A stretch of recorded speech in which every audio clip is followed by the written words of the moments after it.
Thanks for listening to the Media People Podcast, lively and insightful chats with the people who power the media industry. I'm your host, Victor Genova. For more episodes, go to soundcloud.com/mediapeoplepodcast or subscribe on iTunes by searching Media People Podcast. Views expressed by participants are personal. Tom Yawney is both the head of business development and a partner at the Influence Agency, a Toronto-based agency leading the charge in the influencer marketing space. But Tom's career path has had some interesting turns, with more pivots than linear progressions. Some highlights have included playing hockey in Australia and the Netherlands, scriptwriting for TSN, and working as a consultant for an internet marketing company. What makes Tom's story unique is that unlike other entrepreneurs who have appeared on this podcast with businesses in their 4th, 5th, or 6th year of operation, is that at time of writing, the Influence Agency is just 4 months old. Tom, you're the partner and you're the head of business development at the Influence Agency. What is the Influence Agency and what does this entail? So we're an influencer marketing company and we specialize in pairing brands with influencers that are a very authentic fit.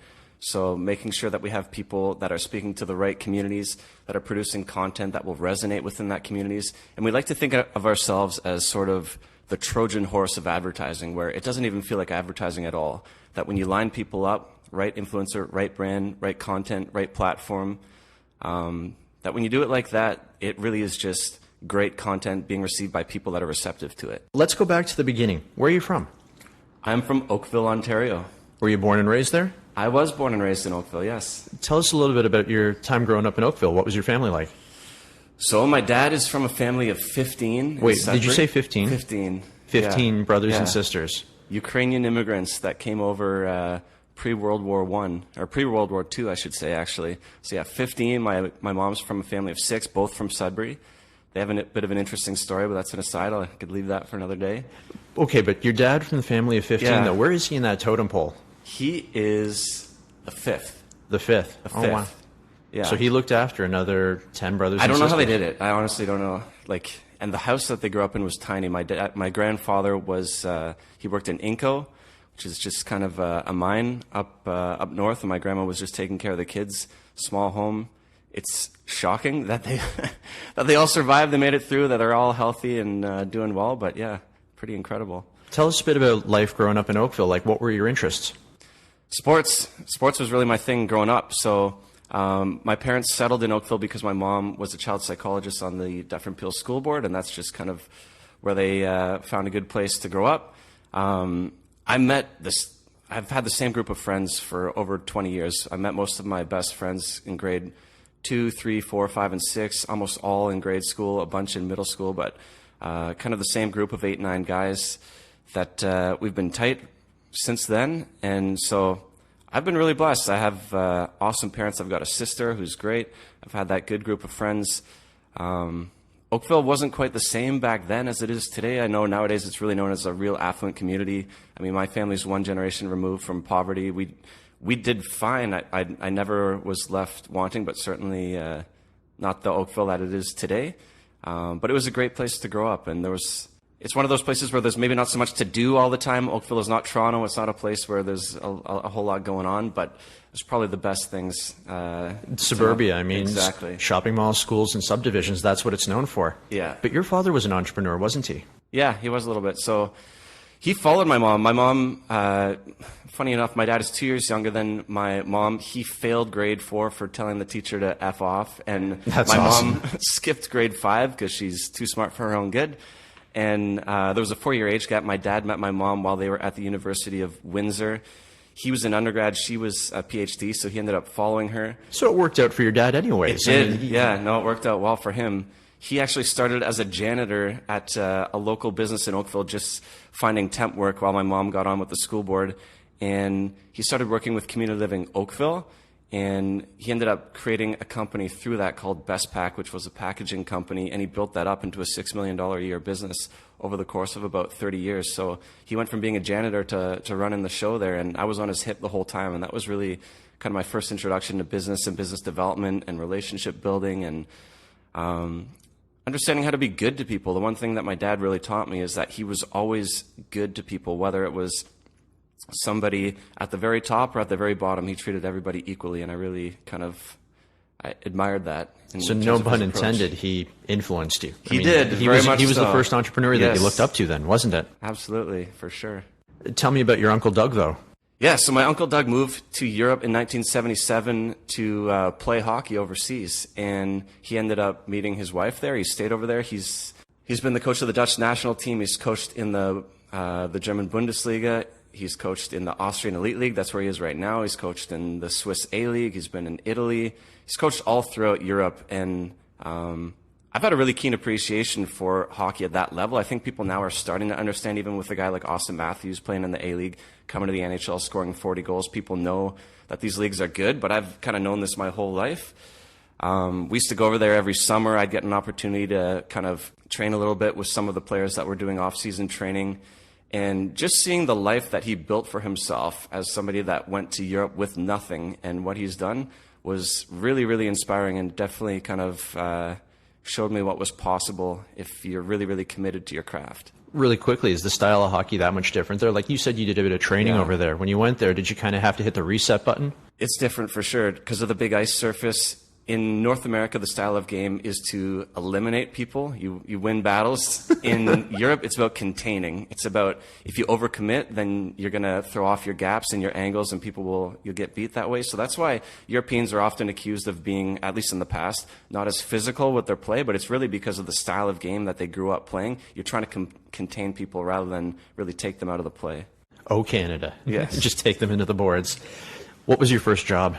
Oh, my first job was as a dishwasher at a restaurant called the Abbey Grill in Oakville, and they had a supporting bar called the Orr House, and it was the worst first job of all time because it was thankless, it was intense. I was just getting yelled at by kitchen staff nonstop. Where are the plates? Where are the bowls? Where are the cutlery? And I just took it and did my best to get things out as quickly as I could. And then around 9 p.m. when the dinner rush would end, I would just be hit with a mound of dishes that would take me about 4 hours to clear. So I'd be sitting alone in the kitchen till 1 in the morning doing dishes and thinking to myself, I don't want to be doing this too much longer. And what can I do to put myself in a position where I'm not going to be this far down the totem pole?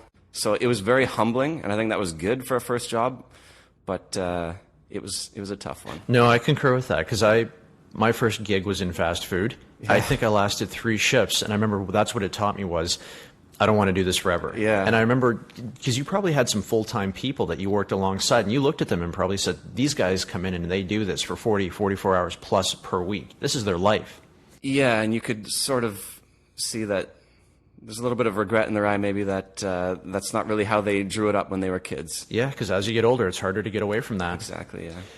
But after high school, you moved on to Brock University. What did you study there and why? So I took sport management and really... Oh, sport management alumnus right Yes. here, 2 of us working. Yeah, I know. Yeah, for sure. It's a great program. I think the thing that brought me to Brock essentially was just that I knew I had such a passion for sports my entire life growing up throughout my kind of youth and teenage years. Sports was my thing. Playing it, talking about it, watching it. It was just totally what I was into. And there was one sports admin program at Laurentian, but sport management at the time, I think it was one or possibly... I think it was the only program in Canada of its kind. There might have been one other, but nevertheless, the only one in Ontario that I knew of that was so specific to sport. And I just figured, I enjoy business, I enjoy sport. This seems like kind of a logical fit. So it was really more out of circumstance and passion for sport than anything that brought me there.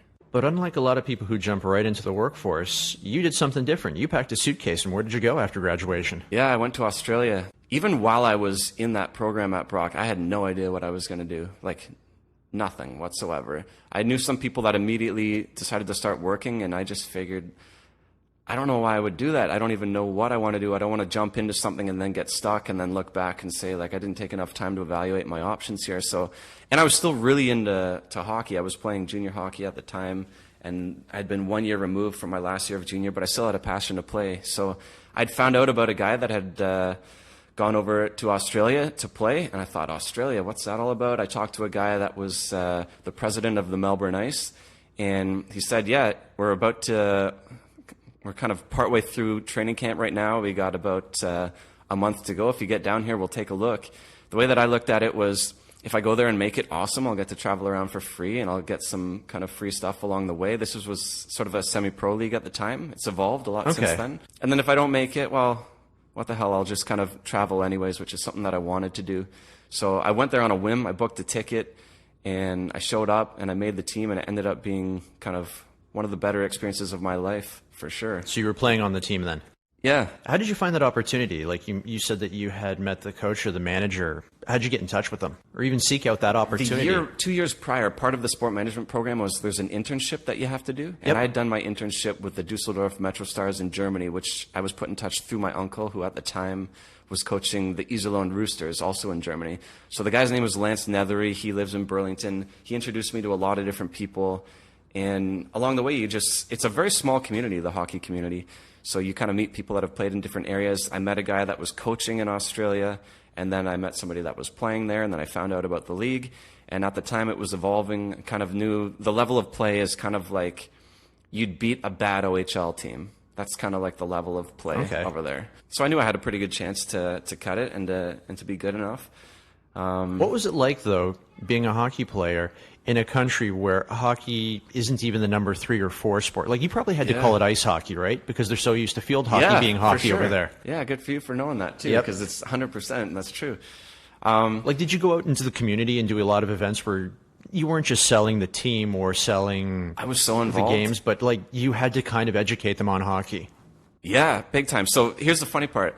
Ask anybody at that time. This is 2007-8.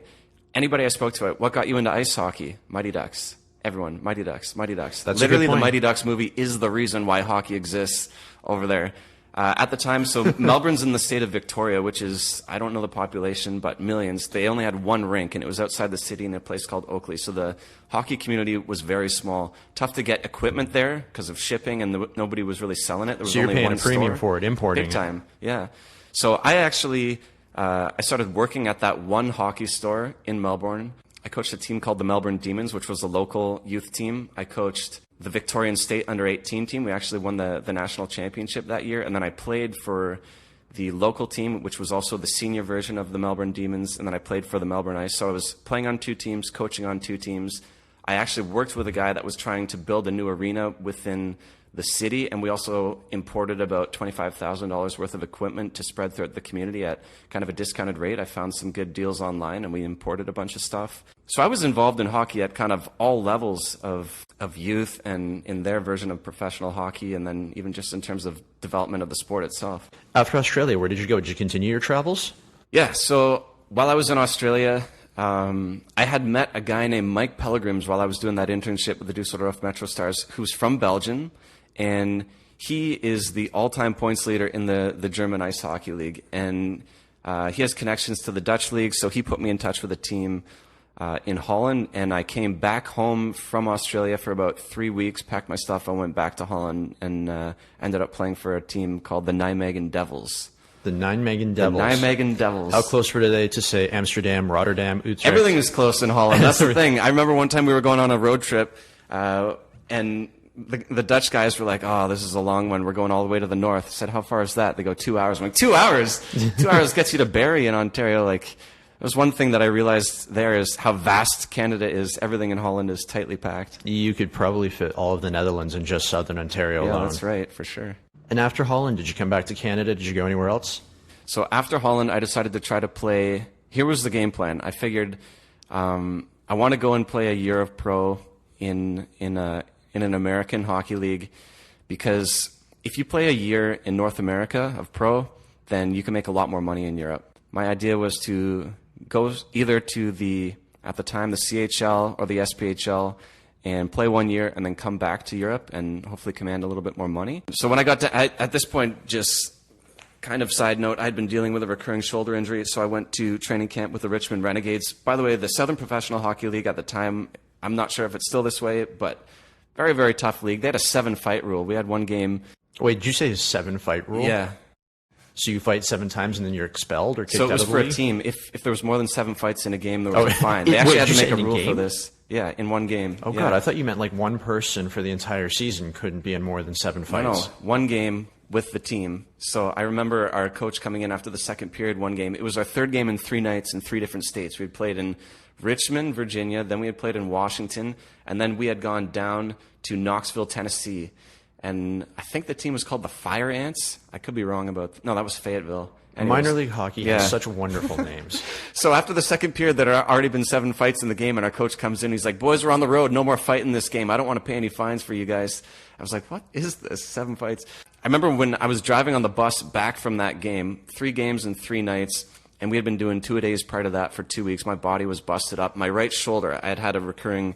It had dislocated on me like a series of different times, and it kept popping out. So like it was like Lego. You could just pop it on and off if you wanted to. Well, I didn't want to, but it was going out. But like on demand, like it was that... I wouldn't say it was quite that bad, but it would go out at inopportune times. So the last time I was at a team breakfast the morning after, and I reached for a cup of orange juice, and my shoulder slipped out of socket, and I was like, you know what, that's it. Especially in that league where it was my right arm, and my shoulder just... It was a mess. I couldn't defend myself when you inevitably get into fights too, so it kind of got to a point where I had spent 2.5 years traveling, playing hockey, living the dream. I knew I was never going to get to the NHL level, and at some point I was going to have to kind of join the real world, and that seemed like kind of a sign to get started on that phase of my life. But when you got back to Canada, you didn't get a job. You re-enrolled in school. So kind of. So I spent 1 year, I was running hockey lessons from Canada Night Sports in Oakville, and I was running the sports store there. That was really my introduction to running a business because I had to hire staff, schedule staff, pay staff, order in all the product, price the product. We did inventory. So I was literally running a mini business within that enterprise. But I knew that that's not what I wanted to do at all. I was spending a lot of my time selling hockey equipment, sharpening skates. I didn't want to do that. I had always had a passion for journalism. If I hadn't gone to Brock for sport management, I was going to go to Carleton for journalism, and English was always my best topic growing up. So I figured, you know what, I really had a passion to write, to speak, to get out there, and so I enrolled in journalism at Humber. It was a post-grad. First year was kind of a mix between print and broadcast, and then the second year you had to make a choice. And which way did you go? I kind of carved my own lane, and I chose digital. That's how I really got into digital at that point, because I was seeing that TV was going into streaming, and look at what we're doing right now. Radio was going into podcasts, and everything was just going online. So I knew for sure print was going to be dead end. Didn't want anything to do with that. I knew broadcast was more sustainable, but it was all headed online anyways. So I literally had no skills. I was the guy growing up that couldn't like set a VCR kind of thing, like brutal. I was a running joke amongst my friends how bad I was with technology. So when I'm telling them I want to get into digital, they're all laughing at me like, "Who do you think you are? You can't do." Because in this program, you're not just writing scripts, you're editing, you're producing, you're doing everything from the top to bottom. Yeah, I actually started getting involved in, it was my first introduction to web development. We downloaded a WordPress theme and installed it, and then started to produce content that was shared across there, and that was my introduction to deployment of content across social mediums. And that's when I started getting an interest even in paid search and SEO and different methods that will draw traffic into a website, because we were producing all of this content but nobody was paying attention. So we're thinking, what's the point? Why are we doing this? We got to get away. We got to figure out a way to actually build a community around this. And so that was kind of the first time I really started learning about how do you actually share content to relevant communities and create content that's actually interesting to them, that makes them actually latch on and come back for more. Precursor to becoming an influencer. A little bit, Put it out there and build your community. It really community. wasn't an industry back then, but it was kind of happening. What sort of activities did you do at Humber? Were you part of the school newspaper? I think they even have a TV station there, don't they? Yeah. So I wrote for the newspaper. I hosted a few different radio shows. I was involved as a reporter, and I was also an anchor a couple times for the news show, but they rotated that through a bunch of different people because a lot of people wanted to try that. It's kind of a prestigious position there. Well, that, and I mean, if everyone's in the same program for the same thing, I mean, they're all jonesing for one thing. Yeah. They've got to make it accessible to everyone. And they wanted you to test it. They wanted you to try being a producer, a director, an audio editor. They really wanted to kind of diversify your skill set. So. Or kind of bring you back down to earth in case you didn't have a face for television or a voice for radio. Yeah, that's probably true. They didn't tell it that way, but I think you're probably right. It really was an opportunity to learn about a lot of different platforms, and that was a really practical skill development set. Rather than just kind of theory, it was really working with software, working with hardware, editing programs, getting FaceTime on camera. It was definitely very, very valuable in terms of developing skills that would help me later in life. But you won the TSN Best Scholarship out of Humber. Is that something that was done in conjunction with them? Like, how did you find yourself winning that? Because that led you into your first, I guess, real big media gig role at TSN. You know, I don't even know. So You're very modest. no, I legitimately don't know. So Humber and TSN had some kind of relationship because in the second year of the program, you have to do an internship. And people intern at CTV, CBC, TSN, Sports, wherever. Some people go the local route. But I knew I wanted to be in sports, so I was looking at TSN straight out of the gate. And at the time, Sportsnet now in 2017 has kind of eaten TSN's lunch a little bit because they got the NHL rights. And actually, when Jay and Dan originally left to go down south, that really was a blow. But back then, TSN was Canada's sports leader. So I remember that. Yeah. So that's where I wanted to go. And somebody introduced me to a guy named Kashif Arshad, who was basically the person who hired all the staff for SportsCenter, for That's Hockey, for Off the Record. My first intro to TSN, I interviewed, just like this, Michael Landsberg as part of a school project. And he offered me an internship, but then Kashif said, if you want to work here long term, you're going to want to go through me. He basically just said, okay. Yeah, he's like, if you want in here, then you want to go through me. So that best scholarship, for all I know, I was the only person that applied. Who knows? I'm glad that I got in because it definitely opened up some doors. But what kind of duties did you have there at TSN? What did they give you to do? It was crazy. That is a major sink or swim industry. There was an old line they used to say there that we give people enough rope to either pull themselves to shore or to hang themselves. I've heard that before. That's a great line. Yeah. So when you start there, you're shot listing. So you're literally watching sports games, and they have a software program that you would jump in on clips. So let's say I'm watching a Raptors game. I'm literally watching the game, and I'm clipping every shot as it happens. So Lowry pulls over the three-point line, pulls up for three, nails shot. Lowry reacts after shot. Lowry isolation. Then Giannis Antetokounmpo brings the ball up court, cuts through the lane, dunk. Giannis reacts. So you're literally shot listing all of this, and that information would be taken by the story editor or the scriptwriter, who would then work with an editor to produce the highlights that we all watch on SportsCenter. So my role evolved from just simply shot listing to eventually I was doing news reports. I was doing stings and highlights and bumpers. So I covered kind of the NHL playoffs. I covered the Olympics. I done PGA Tour, MLB, basically all the major sports. I was there for about 2.5 years. Yeah, it was mostly doing highlights that you'd watch on SportsCenter, but I also worked on That's Hockey Tonight, a little bit on Off the Record as well.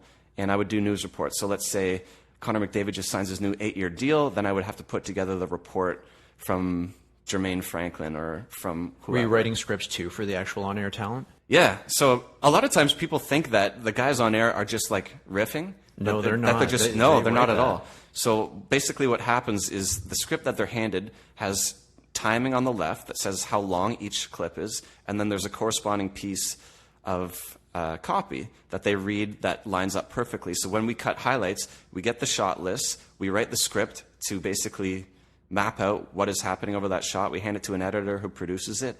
And that place was so intense, by the way. There were times, do you ever watch SportsCenter and the game ends, and then like less than a minute later, you're watching the highlights of the game that just finished? Yep. In the background, it is mayhem.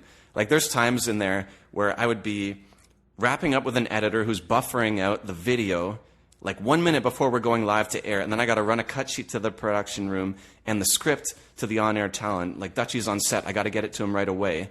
And literally running through the building, and that gave me an extreme appreciation for time. To me, 5 minutes feels like an eternity because there were times that like things would turn on a dime in a minute over there, and it was like mayhem. It was like a fire was going on all the time. Well, because I mean, when you watch SportsCenter, the set usually is sort of overlooking, like it's on a balcony overlooking at the actual bullpen. Yeah, and it doesn't look too chaotic, but I imagine everyone is just running around trying to get the next story ready. So when you see it not looking chaotic, it's because you're probably watching something that was pre-taped.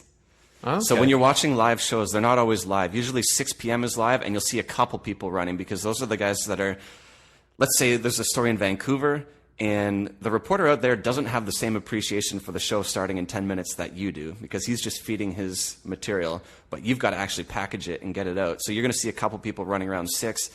The later show too, but usually like if you're watching the morning loop, that's all pre-taped. They can do it over and over again. So it's a little bit misleading. I interned at the Score years ago. I was in the media library, so I've got a bit of an appreciation for what you had to do there. I did it a little bit more. It was a little bit more, how do I say it, reactively. Like you guys were doing clips live. I had to do it after the game a day or so, put it in there. But I totally know where you're coming from. And it's funny because you work with some of those people there that will look at you and be like, Derek Jeter hit this home run 3 years ago. It was 3 runs driven in. I don't remember where they were playing, but I do know there was a green wall in the background. So the next thing you know, you're going out there and Googling every MLB field that's got a green wall. And I'd immediately go Fenway Park, Boston, and there's people there that are encyclopedias of knowledge, and even when I was there, I was sharp to it. You start with Fenway, but sometimes it's not that, and you have to go through and find through Wikipedia where the other ballparks were from there. So I've got a huge appreciation for what you guys were doing there. But you pivoted a bit. You left TSN and went to TechWise. Why did you leave TSN? So I guess the short answer would be the NHL lockout of 2012. The longer answer is I was still doing some work in digital on the side. So while I was at TSN, I was hosting the OJHL Tonight for TV Cogeco. So I was hosting and doing interviews for a Junior A show. And I was doing play-by-play for Humber Hawks volleyball and basketball. So that was on the broadcast side. I was also working with a few different businesses on their social media strategy. And I was really enjoying that. And again, I totally had kind of an appreciation and a focus for the online side of things from what I had been doing at Humber. So I wanted to maintain that. I wanted to continue to develop those skills. When the NHL lockout hit, obviously content when it comes to TSN is hockey. Like, that's really what they stand for. So that was a major blow. Shifts were being cut back. A few people got released or just let go for a period of time, and the money wasn't coming in the same way without hockey being there. People repurpose their advertising dollars. If you had a 100%. Hockey budget, you got to spend it elsewhere if there's no hockey. Yeah, that was a bit of a moment of truth. And I also knew, here's the thing, as much as I loved sports, loved journalism, loved the broadcast industry, and I got to watch sports all day and get paid to do it, that was fun. But at the same time, every time that you're watching sports, I was working. So like nights, weekends, it's tough to have a social life. It's tough to meet with friends, family, significant others, because holidays, you're working. When you're enjoying the NBA at Christmas, when they have those 4 games in a row, that's I'd be true. Working. Yeah. So I worked New Year's Eve, I worked Christmas Eve, I worked Canada Day. I was always working holidays, working weekends. So it was tough to actually have a life outside of work. So I did miss that too. I actually got to a point where I was looking for a little bit more balance. And so that combined with the fact of my really evolving passion for digital, I knew that I wanted to focus in that area. So I had a friend named Brittany Huggins who was working. I went to high school with her. I'd known her since grade 8, and she was working at TechWise. She was overseeing the project management department, and she said, "Yeah, let me introduce you to the owner of the company." And that was kind of it. I met with him, and I met with a couple other people, and I ended up being there for a little over 4 years. So you landed at TechWise. Wasn't so much of a pivot for you because you had that experience, but it was completely different from what you were doing before. Yeah. So what did your role entail there?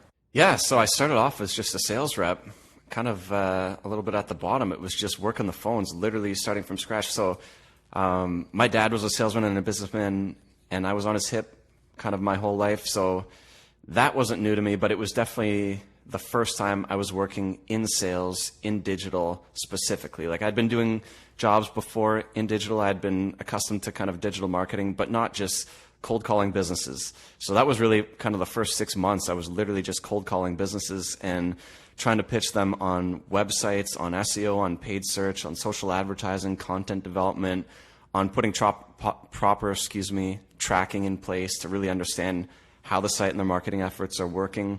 So it was an uphill grind for the first year just to build a little bit of momentum. And then I really found my groove around sort of the 9-month mark. I actually can remember a specific meeting. It was in August. So my first day was February 19, 2013. By mid-August of that year, I had a meeting with this really large sign company because we dealt with a lot of kind of mid-level business, some a little bit bigger, not too much corporate. But this was one of the bigger meetings I had ever had, and I just felt really confident going into it. I nailed it. They signed on the spot. From that point on, I just had a bit of a renewed confidence, and it kind of took off from there. So I ended up opening up that business to more larger engagements. So I ended up closing some deals with some bigger clients that hadn't traditionally done business with TechWise before. So I ended up really coming up with some sales numbers that hadn't been done by the company before. And that kind of got me to a point where I was, again, 4 years later thinking, what's next? And when you're thinking about what's next, when you're in my position there, you really have 4 options. It's remain at TechWise and continue to just build what we're building, The second option is go to another agency, but if I did that, I'd really have to start from the bottom all over again because I built up quite a healthy client list at TechWise. The third option would be to go and work on the brand side, but if I was working for a brand as a marketing manager or director, I would have missed the sales component. I really would have.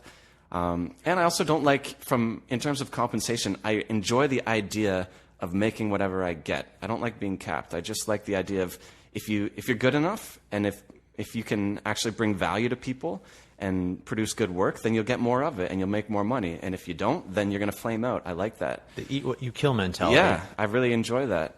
And I learned that from my dad, for sure.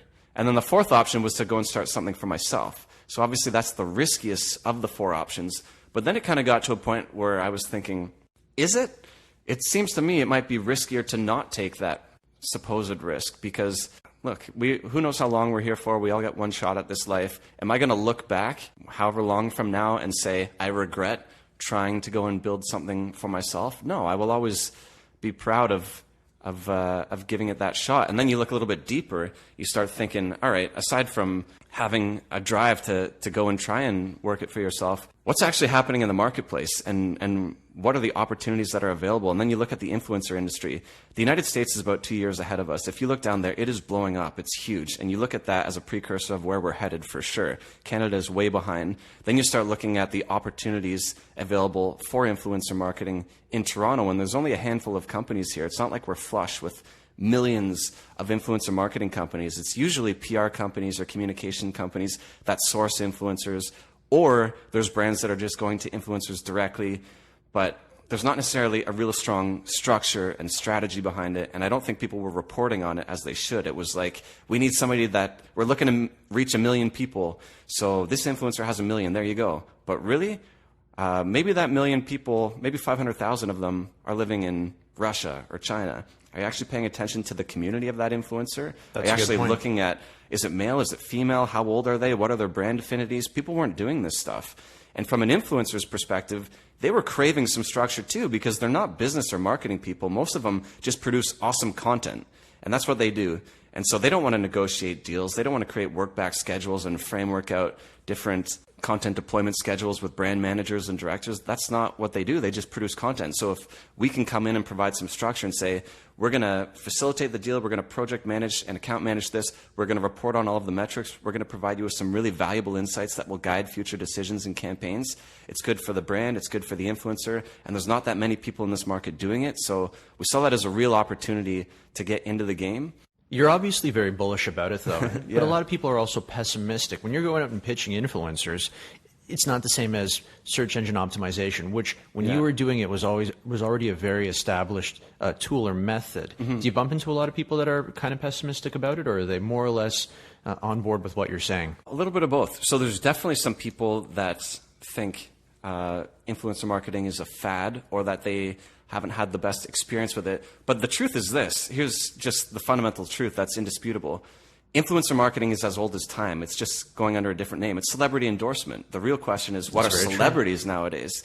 Right? This is literally 300 years ago. This is how people used to sell tonic at local markets. You'd get somebody from the community that was well known and respected to promote it on your behalf because people trust people, not brands. So why does Nike use LeBron James to sell shoes, or any company? They use people at that level to sell their products. They're using celebrities. Celebrity, the definition has changed. Celebrity used to be people on television or people on radio or people that are actors or actresses or musicians.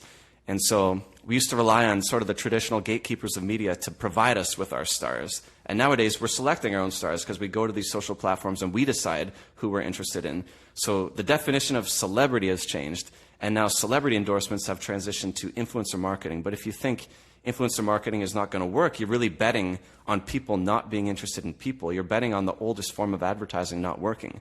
I think it just requires a little bit of shift in mindset that this is really celebrity endorsements. It's just that nowadays celebrities exist on social. When you guys did start the influence agency, and by the way, who are the partners with you alongside you at the influence agency? Yeah, so Nick Frieda, Noah Parker, and Steph Pelasti. And did you work with all of them at TechWise? Two of them at TechWise. Yeah, Noah and Steph, we had worked together at TechWise previously.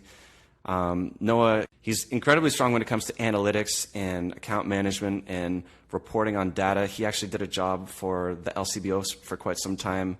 when he left TechWise, overseeing their transition into selling direct online and putting together frameworks to help with that. But how does the conversation start with all of you guys to decide to go out on your own? Because there's got to be, between the four of you, there's got to be a lot of internal selling amongst each other to understand that this is a leap that we want to take together and we believe it's going to work. So for me, I had a bunch of friends from my previous media life that were coming to me and saying, I just got approached to wear a Hugo Boss suit on TV tonight and they want to pay me $100 and I got to take a picture on Instagram. Do you think I should do it? And I was getting... Really? Yeah, I was getting questions from media people that I had known in my previous life that were just asking for my opinion, because again, they're not business people or not marketers, they're talent. And they would just ask my opinion, and I was starting to have a bit of a light bulb moment going, this is becoming an industry. And then you started looking around at who are the companies out there that are facilitating this work and that are providing structure to this work, and there was a couple. So that was, for me, the moment where I thought, wow, this is a real opportunity. And then you look in Google Trends and you see search volume for influencer marketing as a hockey stick. It's just exploded over the last couple of years. So for me personally, it was a combination of people asking and then seeing a market opportunity. I talked to Noah about it at the time because he knows. Noah's funny. We always say Noah knows a guy. He knows everybody. Like, yeah, all of his friends like own bars in King West, Queen West, restaurants. He knows everybody. So I talked to him about it, and then he introduced me to Nick. And Nick, again, is just really, really well connected, and he knows a whole lot of people that are technically social influencers but had never even leveraged their communities. People that have really strong social followings for fashion, for beauty, for sport, for whatever, but they weren't even doing this work. And at the time, Nick was looking at building a bit of a influencer marketplace. So that's why he had introduced me to him. And the three of us started talking. And then Steph came into the mix after that. So Steph and I were kind of working hand in hand during our time at TechWise. We handled a lot of accounts together. And she's just a superstar. She's super talented. And when I was initially, and I should say, were kind of just talking to her about the idea, we didn't really think that necessarily she'd be ready to jump on board. It was more just to get kind of a second opinion from somebody that we respected. But she, as it turns out, was really, really into it and was really fascinated by it and wanted to get involved. So that's kind of how it happened. And that's how the team came together. Yeah. You guys are still in your infancy, though, because the company is only about 3-4 months old, you'd say? It's actually a little bit more than that, but yeah, it's not too long. I mean, what have you learned in the last 3 or 4 months? Because I've had other entrepreneurs on the Media People podcast, but all of them have usually been in, say, 2nd, 3rd, 4th, or 5th years of their company. So that's why I'm really interested in this story. I did, and I think we all did, a lot of research before. It's a big move, right? Like when we were all doing very well in our previous careers prior to starting this business. So you don't just kind of make a decision to start out on your own on a whim. So I think we all took some time to really understand the landscape of the industry, where it was headed, looking to the States to see how viable is this industry. And you start looking at what's happening down there, and you know that it's a precursor to what's happening here. The stat now is that kind of 75 to 80% of marketers are building influencer marketing as a part of their marketing mix. Everybody understands, for the most part that we've spoken to, the value of it. We're not getting too many questions about whether it's important or whether it works or whether it needs to be done. It's more about how it needs to work and how it needs to be done and how we select our influencers and how we track it and what's the ROI and how do you select the right influencers. So the conversations aren't so much about whether it works, it's more about how it works. But I can't really say that we've been blindsided by anything that we've kind of faced since we started this business. It's been, as any businesses out of the gate, it's a challenge to build momentum, but it's a challenge that we relish for sure. If you could go back in time and give your younger self some advice based on everything you've learned now, what would you say? Yeah, so we were talking earlier about our days back at Brock, that we both were in that sport management program. And I distinctly remember they used to bring people in all the time to speak to us. And a lot of the people that they spoke got some to good us, speakers. Yeah, I remember Rob Babcock was the GM of the Raptors at the time. He spoke to us. Dick Pound was the one that I remember the most. Yeah, that would have been cool. Yeah, Dick Pound. I think it was in my 2nd or my 3rd year. He spoke about, he was the head of the World Anti-Doping Association. Said some pretty crazy things about how it's hard to police figure skating. But anyways, we're getting sidetracked. But yeah. But I remember so many of the people that would come to talk to us, they would always talk about networking. Meet as many people as you can. Build relationships as best you can. Hand out cards. At the time, I was young and I wasn't really thinking that way. So if I could go back in time, I would have told myself, no, listen to those people and spend way more time focusing on networking. It's just that back then I didn't necessarily have the business mind or the business development mind that I do today. But if I could go back in time, I think I've met a lot of interesting people in my life, many of which I didn't connect with in the way that I would have liked to if I could do it all over again. So that's, now that I'm older, it's definitely a focus of mine to meet as many people as I can and to make good friends. Van Wilder said, life is all about relationships. There you go. Good movie. Very good movie. My signature final question, something I ask all my guests. If you weren't in media, what do you think you'd be doing and why? Has to still be in sport. It would either be like, if Australia wasn't so far away, I never would have come home. I would have stayed there for sure. Really? You fell in love with the country? 100%. The weather's better. The food is great. There's no culture shock in terms of like language or anything. It's just that you're starting a new life when you go there. Nobody's flying 13 hours to meet you. But I would have been still playing hockey. I would have been coaching or involved in management in some form or in media. But it definitely would have been sport related because that's just been kind of the common thread of my life. Tom, this has been fantastic. Thanks for your time. Thank you so much. That's it for today's show, but for more episodes, you can go to soundcloud.com/mediapeoplepodcast or subscribe on iTunes by searching Media People Podcast. Don't forget to follow me on Twitter @VicGenova.